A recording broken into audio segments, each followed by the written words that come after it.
अरविंद केजरीवाल हिंदू विरोधी है, अरविंद केजरीवाल सिख विरोधी है और मानवता विरोधी है। अच्छा।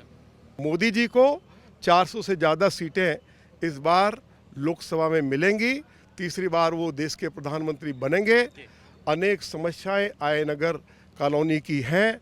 यहाँ पीने का पानी नहीं है, सड़कें टूटी पड़ी हैं, पानी की निकासी की कोई व्यवस्था नहीं है। अब मेरी गारंटी देखने तो बदरपुर विधानसभा में जाओ, जहाँ 12 लेन का हाईवे बन रहा है, जहाँ फ्लाईओवर्स बन रहे हैं, जहाँ दुनिया का सबसे बड़ा इको पार्क बन रहा है, जहाँ आगरा कैनाल गुड़गांव कैनाल के ऊपर दुनिया के शानदार पुल बनाए जा रहे हैं, गली गली पक्की हो गई है, पीने के पानी की समस्या का समाधान कर दिया गया, पानी की निकासी की कोई समस्या नहीं है।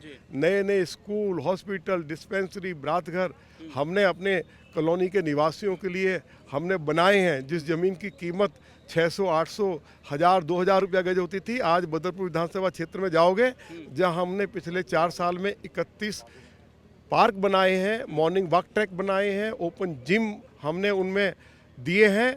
आज मेरे क्षेत्र में ज़मीन की कीमत 1.5 लाख से लेकर 3 लाख रुपया हो गई। नमस्कार, स्वागत है आपका एचसीएन न्यूज में। मैं हूं आपके साथ नीतीश पाठक। लोकसभा चुनाव 2024 का रणभेरी बज चुका है। इस बार लोकसभा चुनाव 7 चरणों में होंगे। 25 मई को दिल्ली में वोटिंग होना है, छठे चरण में मतदान होंगे। इसी खास मुद्दे पर आज मेरे साथ बातचीत करने के लिए दक्षिणी दिल्ली से बीजेपी के प्रत्याशी और दिल्ली विधानसभा में गरजने वाले नेता प्रतिपक्ष रामवीर सिंह बिदोड़ी आज हैं। बिदोड़ी साहब, मेरा बहुत स्वागत है आपका एचसीएन न्यूज में। पहला सवाल, बिगुल बज चुका है, इस बार क्या माहौल है इस बार जनता का?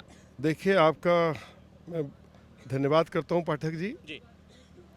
और जहां तक दिल्ली की बात है, दिल्ली की सातों सीटें भारतीय जनता पार्टी भारी मतों के अंतर से जीतने जा रही है। 2019 में भारतीय जनता पार्टी के उम्मीदवारों को 57% से लेकर 60% वोट पड़ा।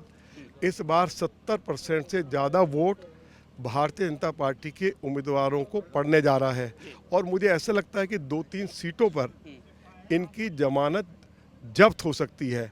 मोदी जी के प्रति लोगों का कमाल का उत्साह, प्रेम, स्नेह वो दिखाई दे रहा है।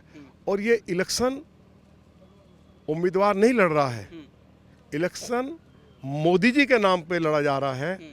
और इलेक्शन को भारतीय जनता पार्टी के कार्यकर्ता लड़वा रहे हैं।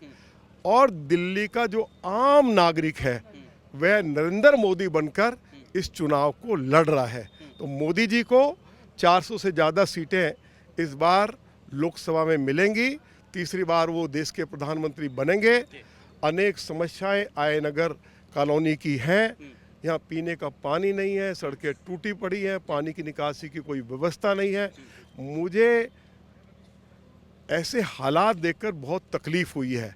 मैंने अय्या नगर कॉलोनी के सभी अपने सम्मानित भाई बहनों को, चाहे हमारे बच्चन सिंह चौहान जी हैं, चाहे हमारे दिल्ली प्रदेश भाजपा जो पूर्वांचल मोर्चा के सम्मानित अध्यक्ष श्री नीरज तिवारी जी हैं, चाहे हमारे दूसरे जो प्रदेश के महामंत्री हैं संजय तिवारी जी हैं। अब मेरी गारंटी देखने तो बदरपुर विधानसभा में जाओ, जहां 12 लेन का हाईवे बन रहा है, जहां फ्लाईओवर्स बन रहे हैं, जहां दुनिया का सबसे बड़ा इको पार्क बन रहा है, जहां आगरा कैनाल गुड़गांव कैनाल के ऊपर दुनिया के शानदार पुल बनाए जा रहे हैं, गली गली पक्की हो गई है, पीने के पानी की समस्या का समाधान कर दिया गया, पानी की निकासी की कोई समस्या नहीं है। नए नए स्कूल, हॉस्पिटल, डिस्पेंसरी, बरातघर हमने अपने कॉलोनी के निवासियों के लिए हमने बनाए हैं। जिस ज़मीन की कीमत 600, 800, 1000, 2000 रुपया गज होती थी, आज बदरपुर विधानसभा क्षेत्र में जाओगे जहां हमने पिछले 4 साल में 31 पार्क बनाए हैं, मॉर्निंग वॉक ट्रैक बनाए हैं, ओपन जिम हमने उनमें दिए हैं। आज मेरे क्षेत्र में ज़मीन की कीमत 1.5 लाख से लेकर 3 लाख रुपया हो गई है। तो आने वाले समय में यहाँ भी हमने जो जिस तरह का विकास हमने बदरपुर को दिया है, उसी तरह का विकास, क्योंकि मेरी ताकत कुछ और ज़्यादा बढ़ जाएगी और मुझे भरपूर मेरे ऊपर आशीर्वाद होगा देश के यशस्वी प्रधानमंत्री आदरणीय मोदी जी का और दिल्ली के ऑनरेबल लेफ्टिनेंट गवर्नर का। मुझे कदम कदम पर उनका सहयोग मिलेगा।